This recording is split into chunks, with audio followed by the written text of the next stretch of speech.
Good day, everyone. We're going to learn how pivot table works using the sample size data that contains 452 records and 5 fields, including date, color, region, unit, and sales.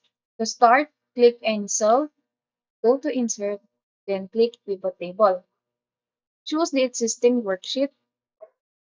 For location, click the cell H4 and press OK. So in Pivot Table fields, drag the sales values and drag the color to rows. As you can see, it is already formatted as currency, so we don't need to change it.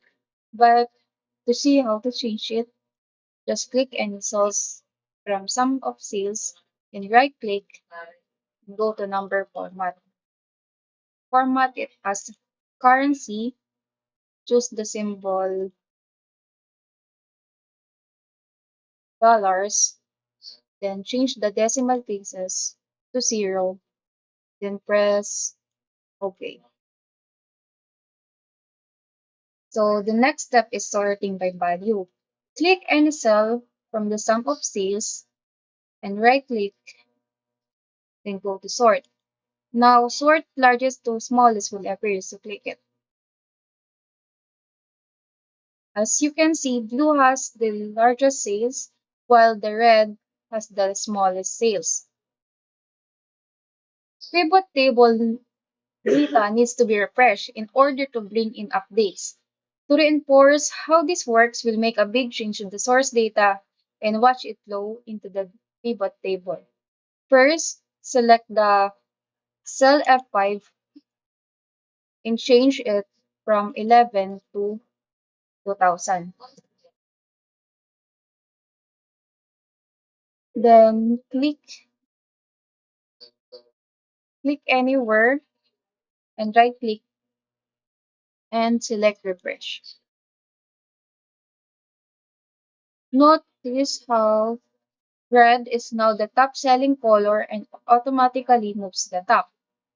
So before proceeding, change the cell F5 from 2000 to 11.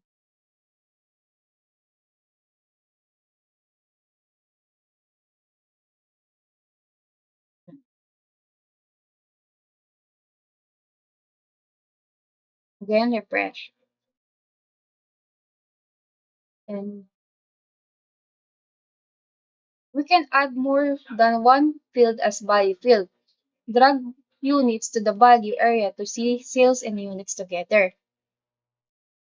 Value area.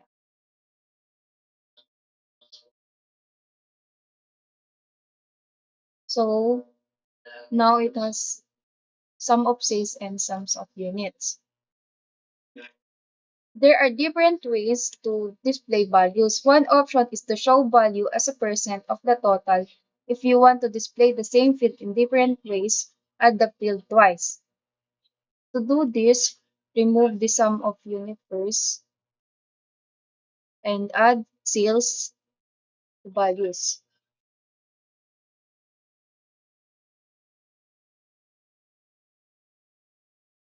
Right click and number no lang. Right click, then show value as percentage of grand total. Now, the sum of sales turns into percentage. So pivot tables have a special feature to group data into units like years, months, and quarter. This grouping can be customized. First thing to do, remove the second sales field.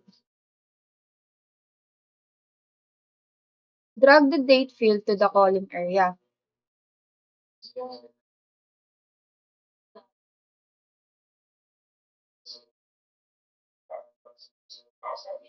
Now, click this, then right click and click the group, deselect months and quarter, and press OK. Now, Let's proceed to two-way pivot. Pivot tables can plot data in various two-dimensional arrangement. First, drag the date field out of the column area.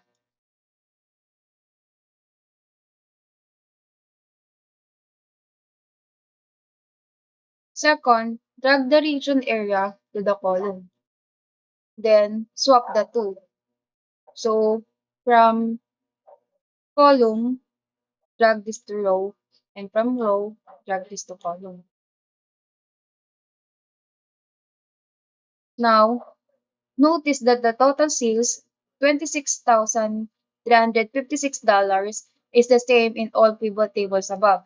Each table presents a different view of same data, so they all sum to the same total. And that's it. Thank you.